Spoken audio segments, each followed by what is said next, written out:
Pallam Raju ji, JD Seelam ji, party leaders, workers, NSUI Youth Congress, Mahila Congress, Seva Dal, friends from the media, brothers and sisters, I would like to welcome all of you here today.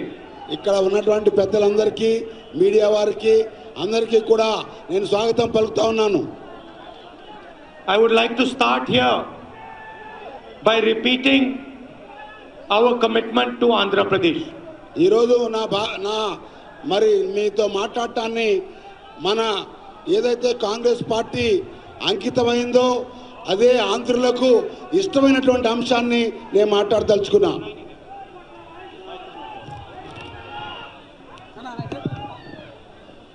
Mic testing. Mic's okay?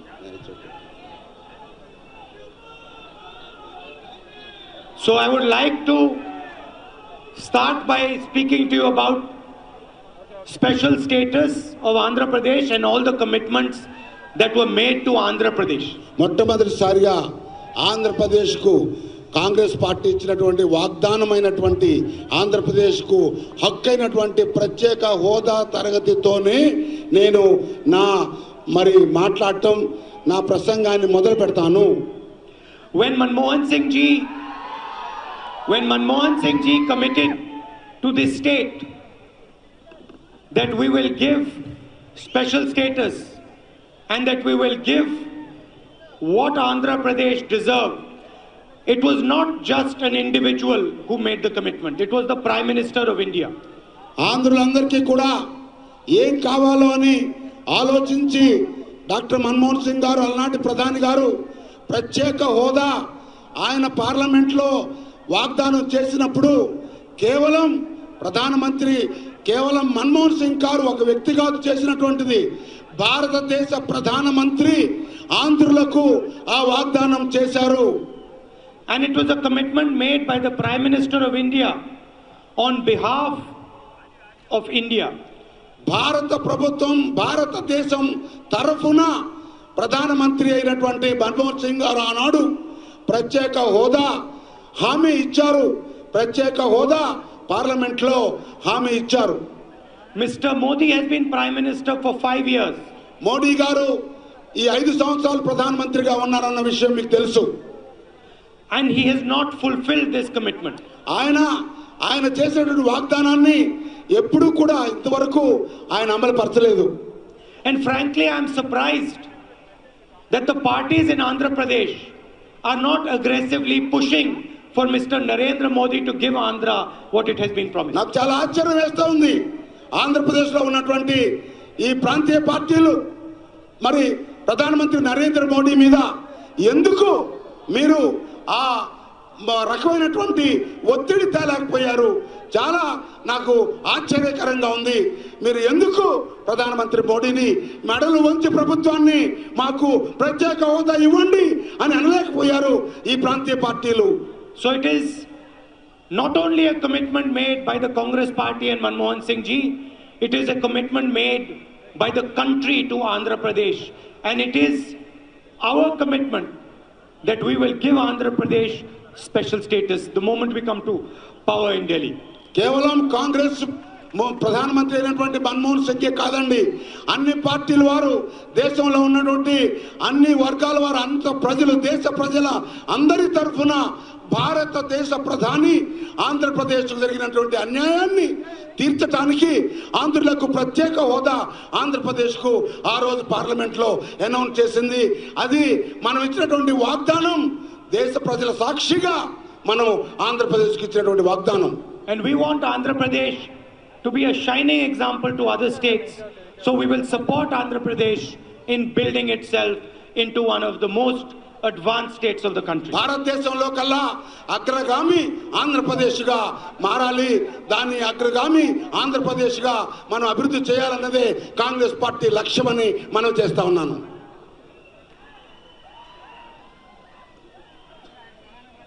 In our manifesto, we have taken a historic decision.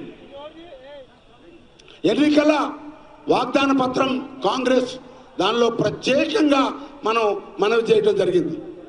We have decided to help eradicate poverty from India once and for all. ఈ దేశంలో పూర్తిగా పేదరికాన్ని నిర్మూలన చేయడానికి పూర్తి కంకణబద్ధులై Congress party ఈ రోజు ఉన్నది. When we were in power in the UPA, we removed 1 crore, more than 14 crore people from poverty. మనం 10 సంవత్సరాలు కాంగ్రెస్ పార్టీ కేంద్రంలో అధికారం ఉన్నప్పుడు దాదాపు 14 కోట్ల మందిని దారిద్ర్య రేఖ నుండి, ఆ పేదరికాన్ని నుండి బయటికి తీసుకొచ్చాం.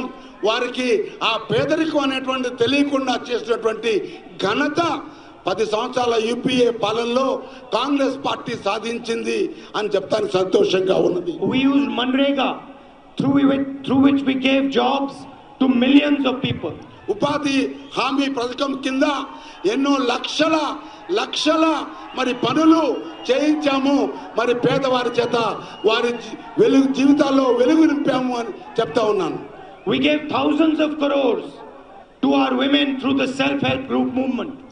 10,000 కోట్లు మరి డ్వాక్రా మహిళలకు, మరి స్వయం సంఘాలకు కూడా కేంద్రం నుండి 10 ఏళ్ల పాటు మనం డబ్బు పంపించిన సంగతి మహిళలందరికీ తెలుసు.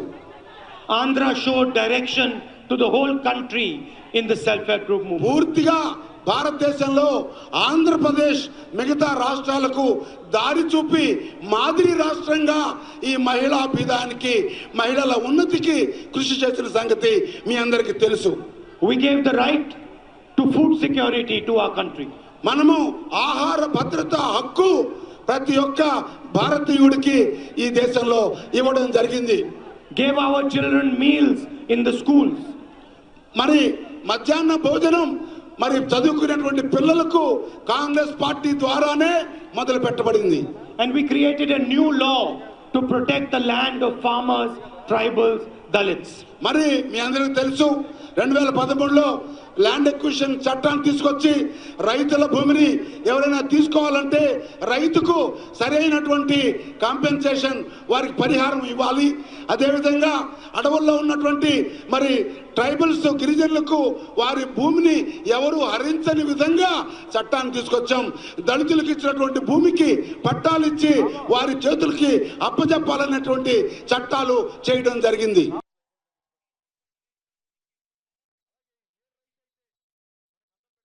Everything that we had done.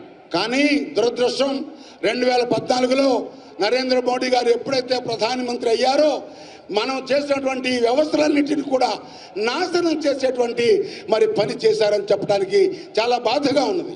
He destroyed the pillars of Manrega and the food security bill. ఏదైతే ఉపాధి హామీ పథకం, అదేవిధంగా ఆహార భద్రతా చట్టం తెచ్చి ఒక సామాన్యుడికి, మరి పేదవాడికి జీవనానికి మంచి వెలుగులు చూపాలని మనం బాట వేశామో, ఆ బాట పునాదులు ఈ నరేంద్ర మోడీ గారి ప్రభుత్వం వచ్చి కూలంకషంగా నాశనం చేస్తా ఉన్నది. He started to hand over the money, the Manrega money, to the contractors instead of the laborers. ఉపాధి హామీ డబ్బులన్నీ కూడా కాంట్రాక్టర్లకు, వాళ్లకు వీళ్లకు ఇచ్చేటువంటి పని చేశారు. He snatched away the food security bill. మనకున్నటువంటి ఆహార భద్రత చట్టాన్ని పూర్తిగా నిర్వీర్యం చేశారు. And he systematically destroyed the land acquisition bill. మనం చేసేటువంటి ఈ భూ స్వాధీన ల్యాండ్ ఎక్విజిషన్ చట్టంలో ఉన్నటువంటి మంచి అంశాలన్నీ కూడా తొలగించేశాడు. But he didn't stop there. He carried out Notebandi demonetization and took away the 500 and 1000 rupee note. అంతటితో ఆగలేదు సుమా. దాని పైగా మూలిగే నక్క మీద తాటికాయ వేసినట్లు అవన్నీ నాశనం చేయడంతో పాటు మరి నోటుబందీ తీసుకొచ్చాడు, నోట్ల రద్దు, అదేవిధంగా జిఎస్టీ తీసుకొచ్చాడు. అవన్నీ తీసుకొచ్చి మొత్తం మన ఆర్థిక వ్యవస్థనే సర్వనాశనం చేశారు. Thousands of small business people, middle-sized business people, farmers were destroyed. వేల కొలది చిన్న వ్యాపారస్తులు, మరి రైతులు ఇబ్బంది పడ్డారు. ఆ విషయం మీకు తెలుసు. అనేక పరిశ్రమలు మూతలు పడ్డాయి. But he didn't stop there. He implemented Gabbar Singh tax. ఆయన మీకు ప్రత్యేకంగా జిఎస్టీ గబ్బర్ సింగ్ ట్యాక్స్ తీసుకొని వచ్చి మరి దానిపైన and further complicated the lives of small business people, middle-sized business people and shopkeepers. ఉన్న ఇబ్బందులు కాక దానిపైన ట్యాక్స్ మీద ట్యాక్స్ 5 రకాల ట్యాక్స్ తీసుకొచ్చి చిన్న చిన్న వ్యాపారస్తులు ఎంతో ఇబ్బంది పడి వారు వ్యాపారాలు మూసుకునేటువంటి పరిస్థితి తీసుకొచ్చాడు నరేంద్ర మోడీ గారు. And whatever we had done for the poor, he snatched from them and gave away to people like Mr. Anil Ambani. ఇవన్నీ కూడా సామాన్య మానవుడికి చేసినటువంటి ఆ ఇబ్బందికరమైనటువంటి చర్యలు వారిని దోచి మరి భారతదేశంలో ఉన్నటువంటి 15 మంది శ్రీమంతులకు ఆయన ఊతం ఇచ్చాడు, ఆయన సపోర్ట్ చేశాడు. Nirav Modi got 35,000 crores. Nirav Modi అనేటువంటి వారు 35,000 కోట్లు బ్యాంకుల నుండి మోడీ గారి ద్వారా పొందాడు. Mehul Choksi got the same. Mehul Chouksey అనేటువంటి ఆయన కూడా దాదాపు అంతే మొత్తంలో లబ్ధి పొందాడు. Vijay Mallya stole 10,000 crores. Vijay Mallya అనేటువంటి వారు ఆయన వేల కోట్లు బ్యాంకు నుండి తీసుకొని వచ్చి ఆయన మాయమైపోయాడు. Before leaving, Vijay Mallya spoke to the finance minister in Lok Sabha. ఆయన దేశం నుండి పలాయనమయ్యే ముందు ఆర్థిక మంత్రి అయినటువంటి అరుణ్ జైట్లీ గారితో మాట్లాడటం మనందరికి తెలుసు. And he was allowed to run away. ఆయన ప్రభుత్వాన్ని తెలిసి ప్రభుత్వం రహస్యంగా వారిని ప్రభుత్వమే పంపించినట్లు బయటకు. Mehul Choksi gave money to the finance minister's daughter. Mehul Chouksey గారు మరి అరుణ్ జైట్లీ గారి కుమార్తెకు డబ్బులు ఇచ్చారు. And you know that the Rafael contract was given to Anil Ambani and the Chokidar of India stole from the country. మీ అందరికీ తెలుసు, చాలా కాలం నుండి చెప్తా ఉన్నాము, రఫాయల్ కాంట్రాక్ట్ లో మరి దేశానికి కాపలాదారు అని చెప్పుకున్నటువంటి మోడీ ఆ అనిల్ అంబానీకి 30,000 రూపాయల కోట్ల విలువైనటువంటి కాంట్రాక్టు ఇప్పించారు. So where our idea was to make one India, one united India, an India where everybody is happy, Mr. Narendra Modi wants to make two Indias.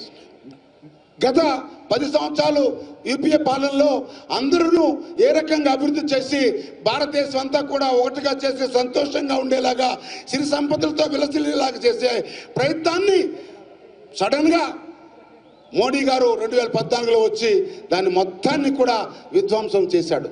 One India for the richest people, Anil Ambani, Mehul Choksi. ఆయన మనం చేసినటువంటి ఏకైక భారత్ని 2 భాగాలు చేశాడు.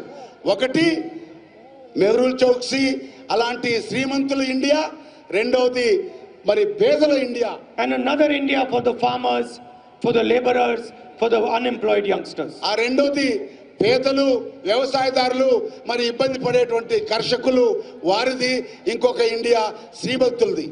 So we have decided that in 2019 the Congress will carry out a surgical strike on poverty. మనం నిర్ణయించాం 2019 తర్వాత పేదరికం అనేటువంటి ఆ యుద్ధంలో పేదరికం మీద సర్జికల్ స్ట్రైక్ చేసి మళ్ళీ పాత ప్రయత్నం మొదలు పెడదామని చెప్పి నిర్ణయించుకున్నాం. If Narendra Modi can declare war on the poor people, on the weak people of this country, we will declare war on poverty. మరి నరేంద్ర మోడీ గారు పేదల ప్రజలు, కర్షకులు, వ్యవసాయదారుల మీద యుద్ధం ప్రకటించి వారి జీవితాలు సర్వనాశనం చేయాలని ప్రయత్నం చేస్తే మనం పేదరికం మీద యుద్ధం చేద్దామని మనం చేస్తా ఉన్నాం. We will give nyay to the people of India. మనం ఈ భారతదేశంలో ఉన్నటువంటి సామాన్య ప్రజలకు న్యాయం చేద్దాం. Nyay is our non-violent weapon against poverty. న్యాయం అనేటువంటి స్కీము మనం చాలా నాన్ వాలెంట్ అంటే వేగవంతంగా మరి యుద్ధాలు ఏమి లేకుండా ఏమంటాం దాన్ని వేగవంతంగా జనాల్లో తీసుకుని వెళ్ళాలి అనేటువంటిది న్యాయ అనేటువంటి స్కీము.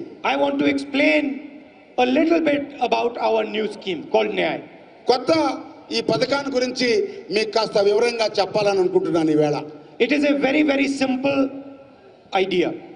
ఇది చాలా సరళమైనటువంటి విషయం. We are going to identify the poorest people in India. భారతదేశంలో అతి పేదవారిని ముందు ఎంతమంది ఉన్నారో చూద్దాం. The 20% poorest people who have an income of less than 12,000 rupees a month. భారతదేశంలో ఉన్నటువంటి సుమారు 20% పేదరికంలో ఉన్నటువంటి ప్రజలు కనీసం నెలకు 12,000 ఆదాయం లేకుండా ఉన్నటువంటి విషయం మనందరికీ తెలుసు. We will find them in the villages of Andhra, in the cities of Andhra and other states of the country. భారతదేశంలో అన్ని చోట్ల ముఖ్యంగా ఆంధ్రప్రదేశ్లో ప్రతి మండలంలో ప్రతి గ్రామంలో కూడా కుగ్రామాల్లో కూడా ఆ పేదరికంలో ఉన్నటువంటి ప్రజలు మనకు కనిపిస్తారు. నెలకు 12,000 సంపాదించలేనటువంటి పేదలు. We will use Aadhaar and high technology to identify these people. ఆధార్ను ఉపయోగించి అలాంటి పేదరికంలో ఉన్నటువంటి కుటుంబాలను మనం ఎక్కడున్నారో సేకరిద్దాం ఆ వివరాలు. And then the poorest people in India will get 72,000 rupees a year direct in their bank account. ఇలాంటి ఆ 20% పేదలకు సంవత్సరానికి 72,000 రూపాయలు బ్యాంకులో మనం ప్రభుత్వమే వేస్తుంది అని మనవి చేస్తా ఉన్నాం. 5 crore families, 25 crore people will benefit from our Nyay scheme. దాదాపు 5 కోట్ల కుటుంబాలు అంటే 25 కోట్ల ప్రజలు ఈ కొత్త స్కీమ్ ద్వారా వారికి మరి ఫలం దొక్కుతుంది, వారికి లబ్ధి పొందుతుంది అని మనం అనుకోవచ్చు.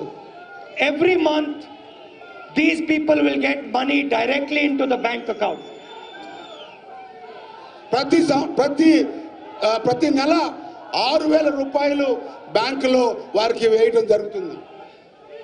20% of India's poorest people, 20% భారతదేశంలో ఉన్నటువంటి పేదరికంలో ఉన్నటువంటి వారు, doesn't matter which religion, which language, which caste, which community, వారు ఏ భాష, ఏ కులం, ఏ మతం మనకు అవసరం లేదు.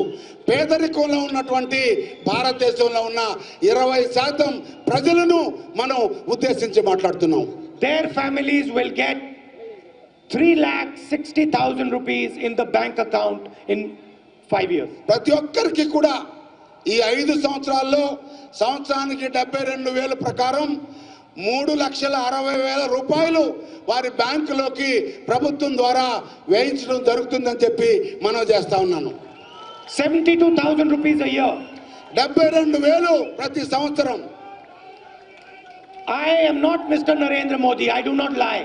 నేను నరేంద్ర మోడీ గారి లాగా అబద్ధాలు చెప్పేటువంటి మనిషిని కాదు. He said he will give you 15 lakhs. That was a lie.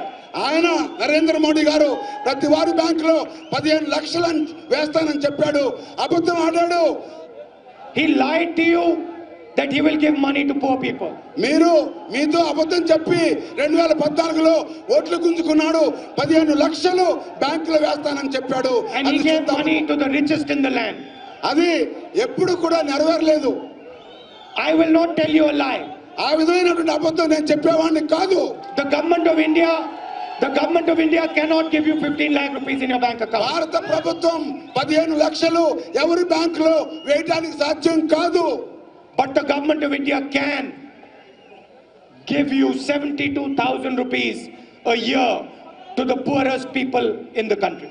నేను చెప్తా ఉన్నాను, ఈ దేశంలో ఉన్నటువంటి అతి పేదలకు సంవత్సరానికి 72,000 వేసేటువంటి వాగ్దానాన్ని నేను మీకు చేస్తా ఉన్నాను. And I and the Congress party will deliver the Nyay scheme like we delivered Manrega, like we delivered the White Revolution, like we delivered the Green Revolution. గతంలో ఏ విధంగా ఉపాధి హామీ పథకాన్ని చేశాము, అదే విధంగా మిగతా పేదలకు ఆదుకునేటువంటి అనేకమైనటువంటి పథకాలు అమలు చేశాము. ఈ పథకం కూడా ప్రతి సంవత్సరం 20% పేదలకు మరి 72,000 బ్యాంకులు వేసేటువంటి పథకాన్ని చిత్తశుద్ధితో అమలు చేస్తారని మీ అందరి ముందు